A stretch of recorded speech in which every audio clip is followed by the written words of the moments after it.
Micro economics के unit 3 में क्या क्या चैप्टर्स हैं बताओ। बिल्कुल सही, इसके अंदर प्रोडक्शन है, सप्लाई है, कॉस्ट है, रेवेन्यू है और प्रोड्यूसर इक्विलिब्रियम, राइट। इसके अंदर टोटल इस यूनिट के अंदर 5 चैप्टर्स होते हैं। तो ये पूरा यूनिट मिलाकर बताओ कितने मार्क्स का हो जाता है एग्ज़ाम में।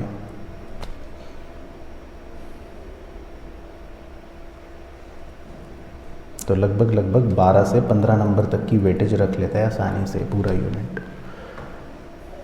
ठीक है, तो इसके सारे क्वेश्चंस जो हैं वो हमको इस यूनिट में करने होते हैं। ठीक है, तो पहले कुछ छोटे छोटे क्वेश्चन हैं वो तो आप ओरली कर लेना, फिर जो जो इम्पोर्टेंट लिखने होंगे मैं साथ साथ करवाता रहूँगा।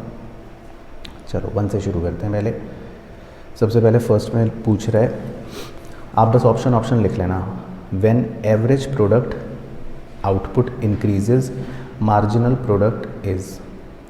तो ये प्रोडक्शन चैप्टर का क्वेश्चन है कि जब एपी इंक्रीज होता है, ठीक है, एवरेज प्रोडक्ट मतलब एपी, तो जब एपी इंक्रीज होता है तो एमपी इज़ क्या।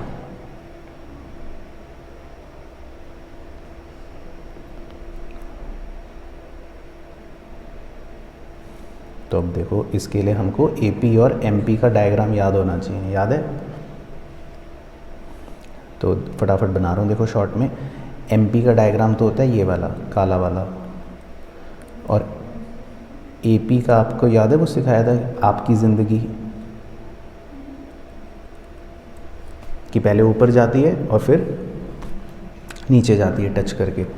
तो वो ये पूछ रहा है कि व्हेन एपी इंक्रीजेस, यानी कि ये वाला जब तक एपी इंक्रीज कर रहा है, ब्लू वाला एरिया,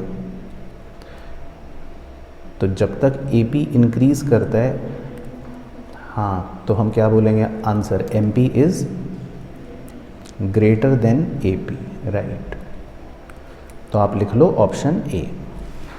ठीक है, तो ये बहुत इंपॉर्टेंट क्वेश्चन होता है, ऐसा रिलेशन पर बेस्ड आता है। ठीक है, इसके बाद second, when MP turns negative. अब इसमें पूछ रहा है अगर एमपी नेगेटिव हो जाता है। अब देखो सेकंड क्वेश्चन भी इसी डायग्राम से देख सकते हो। जब एमपी नेगेटिव जोन में चला गया, नेगेटिव का मतलब है ये वाला नीचे वाला जोन, तो व्हेन एमपी टर्न्स नेगेटिव, तो बताओ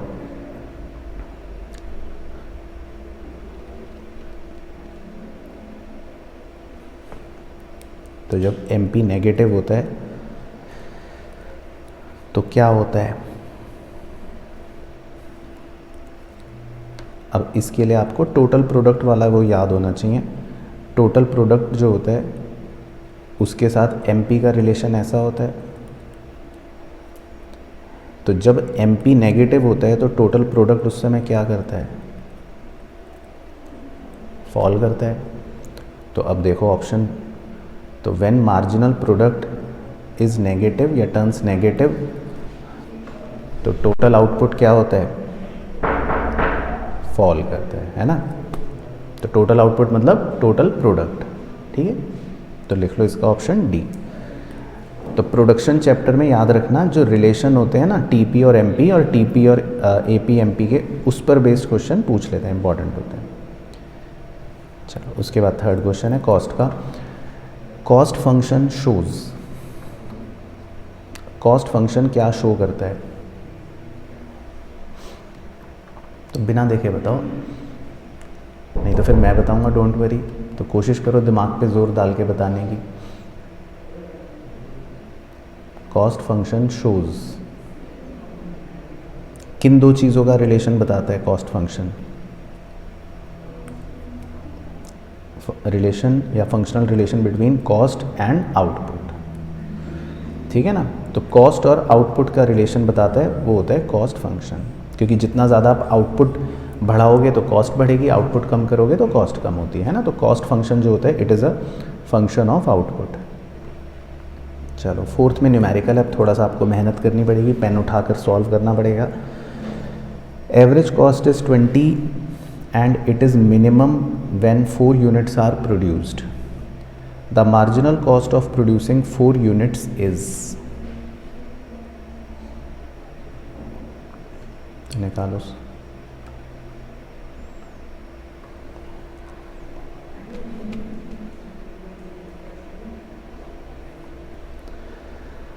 तो बताओ अब इतनी देर थोड़ी ना लगानी है, तो 1 नंबर का क्वेश्चन है, बी होगा। क्यों बी क्यों होगा? एवरेज कॉस्ट उसने बोला है 20 है, और उसने बोला एवरेज कॉस्ट जो है वो मिनिमम है व्हेन 4 यूनिट्स आर प्रोड्यूस्ड, मतलब कि हमारा आउटपुट है 4 यूनिट्स का। तो वो ये पूछ रहा है marginal cost of producing 4 units, तो कह रहा है 4 यूनिट्स का मार्जिनल कॉस्ट क्या होगा। तो देखो ये ट्रिक क्वेश्चन है, आपको AC और MC का रिलेशन याद होना चाहिए, जो मुझे पता है आपको याद ही नहीं है। जब AC मिनिमम होता है, देखो दे रखा है ना AC इज़ मिनिमम, तो वहाँ पर क्या रिलेशन होता है? MC और AC दोनों बराबर होते हैं। तो अगर AC 20 है तो फिर MC भी क्या होगा? 20। तो इसमें हमको कोई फॉर्मूला लगा के सॉल्व नहीं करना, ये रिलेशन का क्वेश्चन था, उसने आपको ऐसे पहचान के देने के लिए दिया था, ठीक है। चलो, तो 4 में से अभी तक आपके कितने नंबर आए? 2 या 3 कहाँ? 4 में से 4 ही तो गलत हुए, नहीं 1 सही था। चलो 5th, if marginal revenue curve is parallel to X axis, कह रहा है कि अगर मार्जिनल रेवेन्यू का curve parallel to X axis होगा, the price of the commodity would be, तो कह रहा है प्राइस क्या होगा? रेवेन्यू चैप्टर का क्वेश्चन है।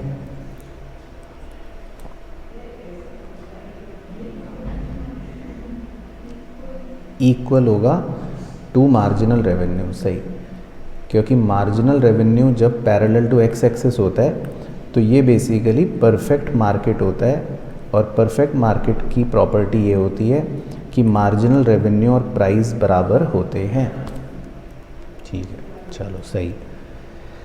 फिर 6th, firms average curve is same as, average curve क्या होता है? Very good. तो एवरेज रेवेन्यू कर्व जो होता है वो डिमांड कर्व भी होता है, तो हम एवरेज रेवेन्यू कर्व को डिमांड कर्व भी कहते हैं, ठीक है।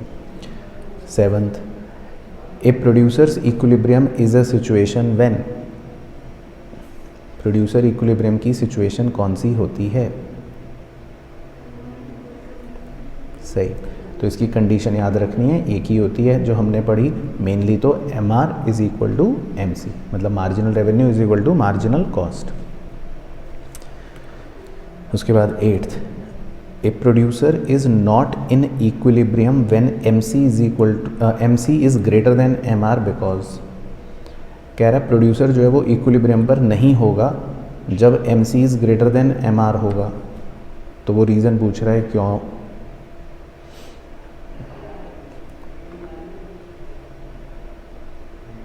चार ऑप्शंस हैं, चलो तो बताओ जी।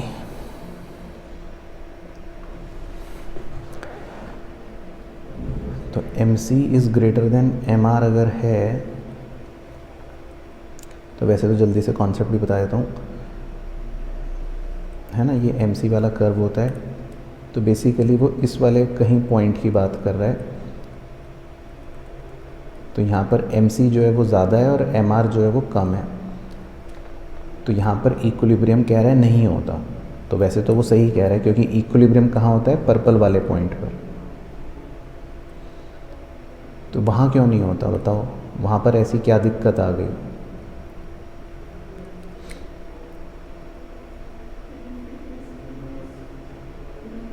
वेरी गुड, क्योंकि वहाँ पर जो हमारा रेवेन्यू है, मतलब बेनिफिट है, वो कॉस्ट से कम है ना। वहाँ पर हमारा मार्जिनल रेवेन्यू मार्जिनल कॉस्ट से क्या है? कम है, ठीक है। तो ये बात पता होनी चाहिए, बिल्कुल सही।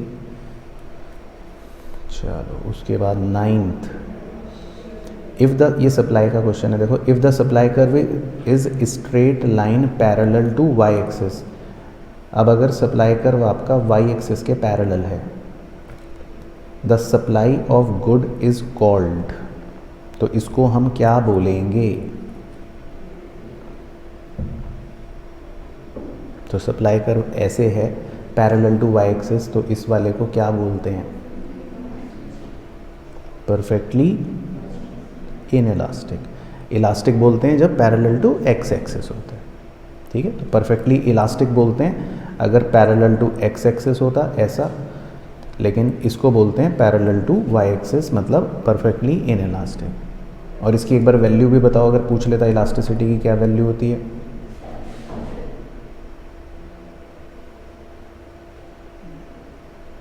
तो परफेक्टली इनइलास्टिक की वैल्यू क्या होती है?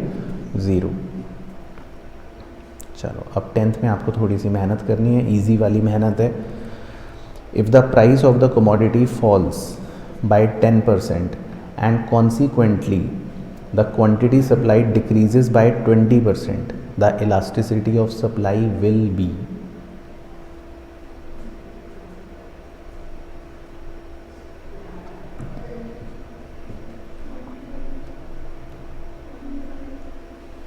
क्या है फॉर्मूला? हाँ, तो ऐसे कुछ भी तुक्का मार दिया। फॉर्मूला बताओ।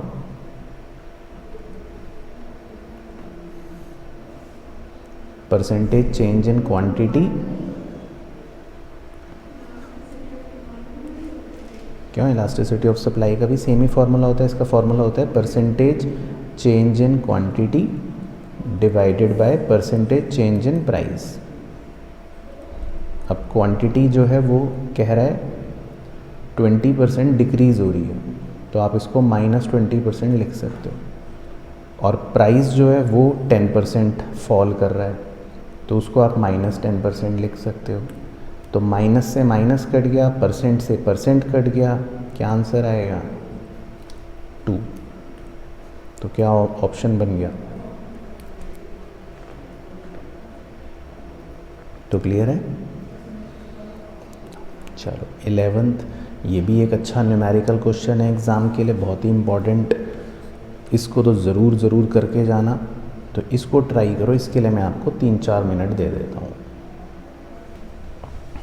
चलो आओ मैं करता हूँ डिस्कस। देखो ये क्वेश्चन इंपॉर्टेंट है एग्ज़ाम के लिए। इस तरह का क्वेश्चन आता है, इसमें टोटल कॉस्ट दे रखी है, एवरेज वेरिएबल कॉस्ट दे रखी है और मार्जिनल कॉस्ट दे रखी है, ठीक है। अब देखो इसमें सबसे स्टार्टिंग पॉइंट सिखाता हूँ कैसे करते हैं। आपको जब ज़ीरो आउटपुट दे रखा है, ठीक है, और ज़ीरो आउटपुट पर आपको टोटल कॉस्ट दे रखी है 24, ठीक है। तो इसका मतलब ये होता है कि जो हमारी फिक्स्ड कॉस्ट है, टोटल फिक्स्ड कॉस्ट, वो भी क्या हो गई? 24। क्योंकि जब ज़ीरो आउटपुट पर हमारी टोटल कॉस्ट 24 होती है तो वो ही फिक्स्ड कॉस्ट होती है। और फिक्स्ड कॉस्ट की खासियत ये होती है कि वो क्या रहती है? सेम रहती है। तो ये मतलब आप कॉलम अपने आप बनाकर ऐसा लिख सकते हो, सो दैट आपको पता रहे कि फिक्स्ड कॉस्ट तो 24 है, ठीक है। अच्छा, अब टोटल फिक्स्ड कॉस्ट अगर 24 है तो हम एक कॉलम हमें अपने आप बनाना पड़ेगा, ये आप भी बना लो, variable cost, total variable cost. तो बनाओ।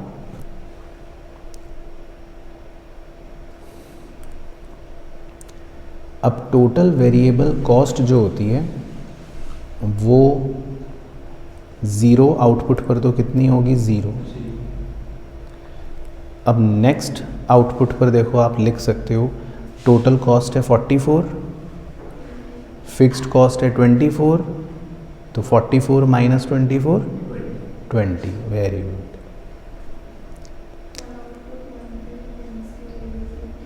Very good. तो दीदी को याद है प्रॉपर्टी कि आउटपुट 1 पर एक ट्रिक बताई थी कि आउटपुट 1 पर जो टीवीसी की वैल्यू होती है 20, वही मार्जिनल कॉस्ट की भी होती है और वही एवरेज वेरिएबल कॉस्ट की भी होती है, वो बराबर होते हैं। तो ये आप 20-20 भर सकते हैं, ठीक है जी। यहाँ तक ओके हो गया? अच्छा, अब अगला यूनिट 2 पे टीसी तो नहीं दे रखा, लेकिन हमें एवीसी दे रखा है 15। तो हम टीवीसी निकाल सकते हैं। टीवीसी का एक फॉर्मूला होता है एवीसी इंटू आउटपुट। तो एक बार मेंटल मैथ्स करो, 15 इंटू 2 30, सही। तो आप टीवीसी में लिख सकते हो 30। अब टीवीसी 30 लिख लिया, टीएफसी 24, दोनों को ऐड करो 54, तो टोटल कॉस्ट आप 54 लिख सकते हो, ठीक है।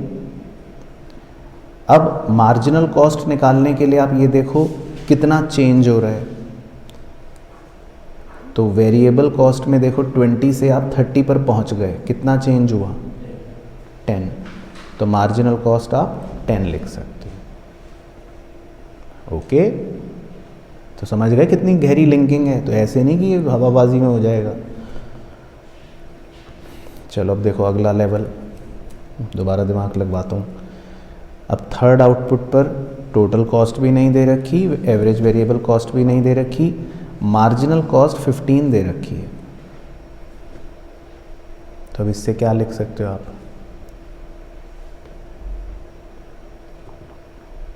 अगर मार्जिनल कॉस्ट 15 दे रखी है तो अब इसका मतलब है टीवीसी के अंदर आप 15 ऐड कर लो, क्या आएगा? कितना आ रहा है? करो 30 के अंदर 15 ऐड करो, 45, यही आ रहा है, ठीक है। अब टीवीसी अगर 45 हो गया तो 45 और टीएफसी 24 दोनों को ऐड करो, तो टोटल कॉस्ट कितनी हो जाएगी? 69। फिर एवरेज वेरिएबल कॉस्ट निकालो, इसका फॉर्मूला क्या होता है? टीवीसी 45 अपॉन आउटपुट 3, तो 45 अपॉन 3 करो 15, ठीक है। चलो अब लास्ट वाला, 4 आउटपुट पर टोटल कॉस्ट दे रखी है 88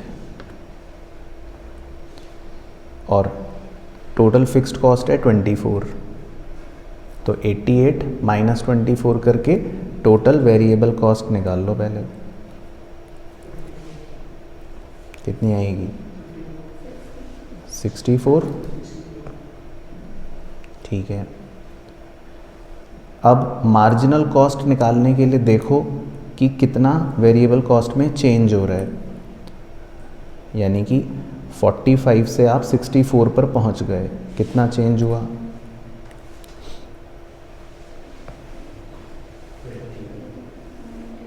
19 का, तो मार्जिनल कॉस्ट में लिख लो 19।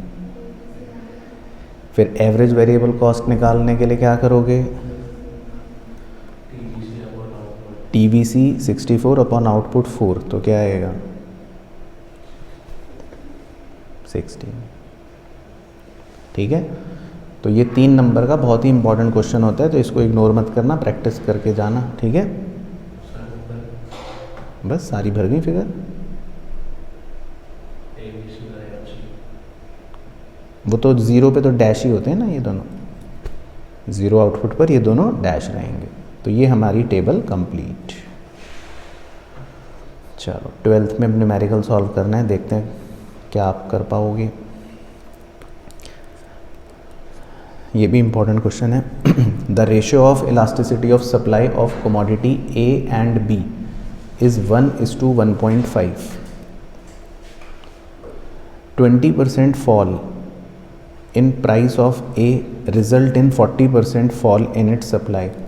Calculate the percentage increase in supply of B if price rises from 10 rupee to 11 rupee. तो मतलब कर लोगे ट्राई या नहीं करोगे? पहले ही बताओ, तुम तो नहीं कर पाओगे।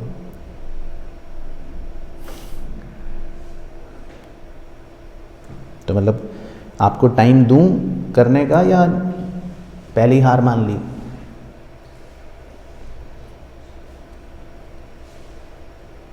वो तो कर रहा है। चलो ठीक है, लगाओ, चलो 1 मिनट दिमाग लगाओ। चलो आओ, मैं ये इलास्टिसिटी यूनिट 3 चलो इलास्टिसिटी का पहले फॉर्मूला लिखो मेरे साथ, आओ। ये क्वेश्चन बहुत इंपॉर्टेंट है। हाँ लिख लो फॉर्मूला। इलास्टिसिटी का फॉर्मूला होता है percentage change in quantity divided by percentage change in price. ठीक है, लिख लो पहले शॉर्ट में जल्दी से। Percentage change in quantity divided by percentage change in price. ठीक है, अब देखो धीरे धीरे क्वेश्चन पढ़ के आपको अप्लाई करवाता हूँ क्या दे रखा है। पहले इतनी इंग्लिश पढ़ना जो ब्लू कलर कर रहा हूँ। 20% fall in price of a result in 40% fall in it supply. बस ठीक है, ब्लू कलर की इंग्लिश पढ़नी है। कह रहा है कि गुड ए का प्राइस 20% गिरा तो उसकी सप्लाई 40% गिर गई। तो बताओ गुड ए का क्वांटिटी में कितने परसेंट फॉल हुआ और प्राइस में कितना फॉल हुआ। तो पहले गुड ए का सॉल्व करके इलास्टिसिटी निकाल लो, क्या आएगा। 2 आएगा ना शायद। बातें नहीं करो, देखो छोटे बच्चों की तरह। पहले यहाँ तक ओके हो गया। अब ग्रीन कलर की इंग्लिश पढ़कर आगे का स्टेप पूछूंगा आपसे। ग्रीन कलर की इंग्लिश है शुरू में, ratio of elasticity of supply of commodities A and B is 1:1.5। कह रहा है ए और बी इन दोनों की इलास्टिसिटी का जो रेशियो है वो 1:1.5 है। रेशियो का मतलब ये होता है कि अगर मुझे 1 रुपये मिलेंगे तो आपको 1.5 मिलेंगे। ठीक है, तो गुड ए और गुड बी की इलास्टिसिटी का रेशियो है 1:1.5। पहले इतनी इंग्लिश समझ आई। चलो अब देखते हैं कौन बच्चा मैथ्स में होशियार है। अब गुड ए की इलास्टिसिटी है 2, तो आपको ये बताना है कि गुड बी की इलास्टिसिटी क्या होगी। अगर आप मैथमेटिकली थोड़े से भी होशियार हो तो बता पाओगे। और ऊपर रेशियो लिख देता हूँ, ए और बी का रेशियो दे रखा था 1:1.5। Very good. तो बी की इलास्टिसिटी क्या होगी 3। तो पहले ये सबको क्लियर हुआ या इसमें पेट में दर्द हो रहा है। पेट में दर्द हुआ ना, हाँ वेरी गुड। तो ये कैसे निकालते हैं, देखो बहुत सिंपल है। ए की इलास्टिसिटी 2 गिवन है, उसको मल्टीप्लाई कर दो ये जो रेशियो दे रखा है 1.5:1 से। ठीक है, तो आ जाएगा 3। क्लियर हो गया। चलो तो अब इसका फॉर्मूला दोबारा से लिख लेता हूँ। बी गुड का फॉर्मूला हो गया percentage change in quantity upon percentage change in price. अब ब्लू कलर की इंग्लिश पढ़नी है, फिर बताना क्या है। ये वाली हटा देता हूँ। अब लिखा है calculate the percentage increase in supply of B if price rises from ₹10 to ₹11। कह रहा है बी का सप्लाई कितने परसेंट बढ़ेगा अगर उसका प्राइस 10 रुपये से 11 रुपये हो जाता है। चलो तो आपसे ये पूछ रहा है कि बी गुड की क्वांटिटी कितने परसेंट बढ़ेगी अगर उसका प्राइस 10 रुपये से 11 रुपये हो जाता है। तो पहले कोई छोटी सी मैथमेटिक्स करवा लेता हूँ आपसे, जो बच्चा होशियार है उससे। बी गुड का प्राइस 10 रुपये से 11 रुपये हो गया, तो क्या आप ये निकाल सकते हो कि बी गुड का परसेंटेज चेंज इन प्राइस कितना हो गया। निकालो। परसेंटेज चेंज इन प्राइस का फॉर्मूला होता है नया माइनस पुराना अपॉन पुराना इंटू 100। 10%। तो बी गुड का परसेंटेज चेंज इन प्राइस आ गया 10%। यही आएगा शायद। चलो अब यहाँ पर पुट कर देते हैं तो आप परसेंटेज चेंज इन प्राइस की जगह 10% पुट कर दो।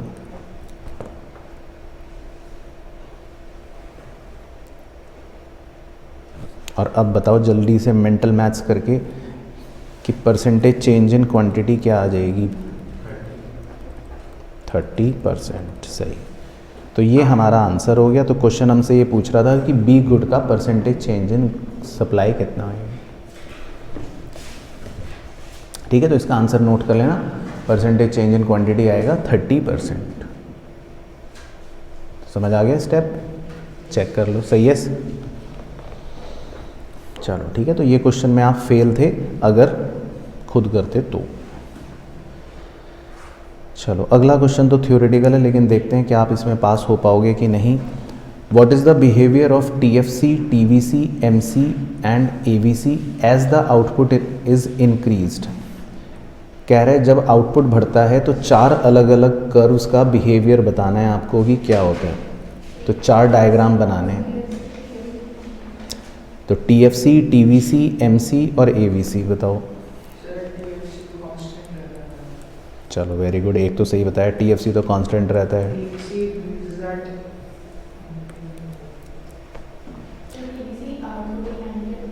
थोड़ी हिंदी विंदी नहीं, एग्जैक्ट टर्म बताओ क्या।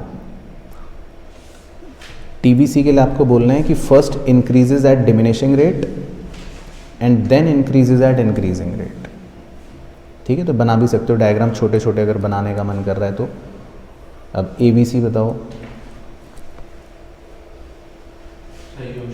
Very good, U shaped. और मार्जिनल कॉस्ट बताओ, वो भी देखो पीछे से। ये भी यू शेप्ड। तो जैसे जैसे आउटपुट इंक्रीज होता है तो चारों कर्व्स का आपको पता होना चाहिए। TFC तो पैरेलल मतलब TFC तो चेंज नहीं होता। TVC first increases at diminishing rate then increases at increasing rate. AVC और MC दोनों क्या होते हैं? U shape. पहले फॉल करेंगे फिर राइज करेंगे। ओके, तो कॉस्ट कर्व याद रखना है शेप। चलो 14 सुनाओ orally. Give the meaning of producer equilibrium. Producer equilibrium बिना देखे बताओ, तभी मज़ा आएगा। किसको? वो तो कंज्यूमर बोल देगी। तो मैक्सिमम सेटिस्फैक्शन वर्ड ही गलत हो गया क्योंकि आप कंज्यूमर के पॉइंट पे पहुंच गए। Very good. तो प्रोड्यूसर इक्विलिब्रियम का मतलब होता है मैक्सिमाइजिंग द प्रॉफिट। यहाँ सेटिस्फैक्शन वर्ड कुछ नहीं है, कंज्यूमर का इक्विलिब्रियम नहीं पूछ रहे हम। प्रोड्यूसर इक्विलिब्रियम होता है मैक्सिमाइजिंग द प्रॉफिट। अच्छा, a producer produces that quantity of his product at which MC and MR are equal. कह रहा है प्रोड्यूसर जो है जब MC और MR इक्वल होता है तब वो उतनी ही क्वांटिटी बनाएगा। Is he earning maximum profit? क्या यहाँ पर मैक्सिमम प्रॉफिट है? लो जी, तो बॉयज़ कह रहे हैं नो, वो कह रही है यस। तो बॉयज़ की बेइज्जती हो गई क्योंकि प्रोड्यूसर इक्विलिब्रियम की कंडीशन यही होती है कि MC और MR बराबर होते हैं। इसका डायग्राम आपको बनाना पड़ेगा एग्ज़ाम में। अब फटाफट बनाना है तो बना लो, नहीं तो देखकर खुश हो जाओ। तो ये MR कर्व होता है, ये MC कर्व होता है। इस वाले पॉइंट पर हम कहते हैं कि कंज्यूमर इक्विलिब्रियम है। तो जहाँ पर प्रोड्यूसर इक्विलिब्रियम है। तो जहाँ पर MC और MR बराबर होते हैं वहाँ पर प्रॉफिट मैक्सिमम होता है। तो वो ट्रू कह रहा है, सच कह रहा है। Very good. अब हो तो उधर भी हो रहा है। Very good. यहाँ सिर्फ एक ही कंडीशन सेटिस्फाई हो रही है, यहाँ पर सेकंड कंडीशन जो होती है प्रोड्यूसर इक्विलिब्रियम की वो सेटिस्फाई नहीं हो रही है। और सेकंड कंडीशन ये होती है कि MC को बिलो से कट करना है। तो इसीलिए इस वाले ब्लू वाले पॉइंट पर फर्स्ट और सेकंड दोनों ही कंडीशन सेटिस्फाई हो रही है ना। तो ये प्रोड्यूसर इक्विलिब्रियम का डायग्राम और ये कंडीशन याद होनी चाहिए। तो क्वेश्चन ये पूछ लेता है, तो देखो 4 नंबर में वो यही पूछ रहा है, give reason for your answer. तो आपको डायग्राम बनाना पड़ेगा और इसमें एक्सप्लेनेशन लिखनी पड़ेगी जो लिख रखी है। चलो उसके बाद 15 बताओ orally. State the behaviour of MP in the law of variable proportion, explain the causes of this behaviour. Causes तो चलो थ्योरी है, रट के जानी है आपको। 3 जो स्टेजेस होती हैं, तीनों स्टेजेस के 2-2 रीजंस लिखवा रखे हैं, तो वो तो लर्न करने हैं, थोड़ी देर में पूछता हूँ। लेकिन चलो, किसको याद है एमपी का बिहेवियर, कौन बताएगा? गलत, वो भी गलत। तो लॉ ऑफ वेरिएबल प्रोपोर्शन में एमपी का बिहेवियर होता है, स्टेज 1 में राइज करता है, स्टेज 2 में फॉल करके 0 हो जाता है, और स्टेज 3 में नेगेटिव हो जाता है। ठीक है, तो फर्स्ट स्टेज को कहते हैं increasing returns two factor, second को कहते हैं डिमिनिशिंग रिटर्न्स टू फैक्टर, और थर्ड स्टेज को कहते हैं नेगेटिव रिटर्न्स टू फैक्टर। ये लिखना है, और हर स्टेज के ना 2-2 रीज़न लिखवाए थे नोट्स में, वो लिखने हैं। वो याद है किसी को? देख के बताओ। नहीं याद होंगे। हाँ, ऑप्टिमम कॉम्बिनेशन फर्स्ट में, स्पेशलाइजेशन सेकंड में है, efficiency starts declining, poor coordination, और थर्ड में भी सेम आप लिख सकते हो, पुअर कोऑर्डिनेशन। वहीं उसकी गोद में बैठ जाओ। चलो अब बताओ 16th ओरली बताओ, फिर डायग्राम बॉयज से बनवा लेंगे। तो बनाओगे इसका diagram? Examine the effect of fall in own price of good x. अगर गुड एक्स का खुद का प्राइस कम हो गया तो कह रहा है क्या होगा? गलत, बस वही गलत हो गया। जैसे ही आपने इंक्रीज या डिक्रीज वर्ड बोल दिया तो हाँ, तो टीचर थप्पड़ बथप्पड़ मारेगी। हाँ, अब प्राइस कम होने पर, गुड एक्स का प्राइस कम होने पर क्या होगा? गलत, कॉन्ट्रैक्शन इन सप्लाई। अब बनाते हैं ना डायग्राम। प्राइस के कम होने से सप्लाई देखो कॉन्ट्रैक्ट कैसे होती है, बना लो जल्दी से डायग्राम अगर बनाने का मन कर रहा है तो ये है P0, ठीक है, और ये है Q0। अब प्राइस कम करके क्या कर दोगे आप? P1।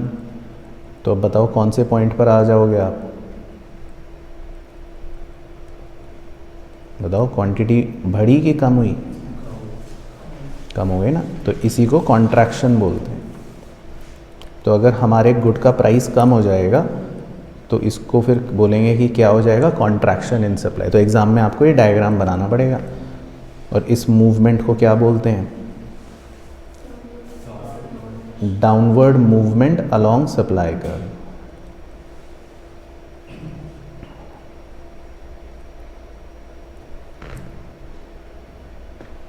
चलो ठीक है, तो ध्यान से बताओ सेकंड वाला orally last. Rise in tax rate on good x on the supply curve. Tax rate बढ़ गया तो क्या होगा? लो जी, तो टीचर इतने थप्पड़ बजाएगी आपको, इतने। एक्सपेंशन कॉन्ट्रैक्शन वर्ड तब यूज़ करते हैं जब प्राइस कम होता है या बढ़ता है। हाँ, अब टैक्स के बढ़ने की वजह से हम बोलेंगे डिक्रीज इन सप्लाई। अब डिक्रीज इन सप्लाई का डायग्राम बताओ। हाँ, डिक्रीज इन सप्लाई का डायग्राम जब आपको बनाना होगा तो उसमें प्राइस को चेंज नहीं करते, सिर्फ क्या करते हैं? लेफ्टवर्ड शिफ्ट करते हैं। चलो, तो इसका मतलब ये कि आपको कुछ भी नहीं आता और आप फेल होने की पूरी तैयारी कर रहे हो। Very good. बट समझ गए लॉजिक? तो इसको बोलते हैं डिक्रीज इन सप्लाई। चलो, तो डन, छुट्टी आज की।